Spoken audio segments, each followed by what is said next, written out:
ಈಗ ಆ್ಯಕ್ಟರ್ ಆಗಬೇಕು ಅನ್ನೋದು ಬಹಳಷ್ಟು ಜನರ ಆಕಾಂಕ್ಷೆ ಆಗಿರುತ್ತೆ.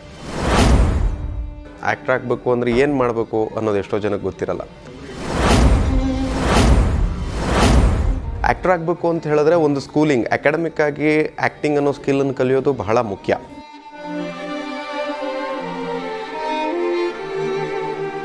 ಅದು ಒಂದು ರೀತಿ ಆದರೆ ಒಂದು 5 ಫಂಡಮೆಂಟಲ್ಸನ್ನು ನಾವು ಅರ್ಥ ಮಾಡ್ಕೊಳ್ಳೋದು ತುಂಬ ಮುಖ್ಯ. Self awareness, we should be curious, compose, immersive practice. ಫೇಲ್ಯೂರ್ಸಿಗೆ ನಾವು ಫಸ್ಟು ನಮ್ಮನ್ನು ನಾವು ಅಡಾಪ್ಟ್ ಮಾಡ್ಕೋಬೇಕು.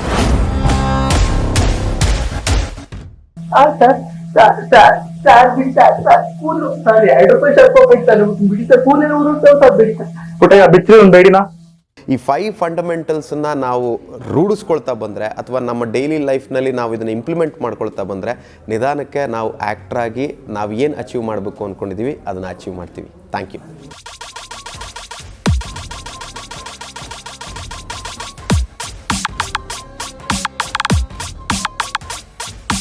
Stereo check complete.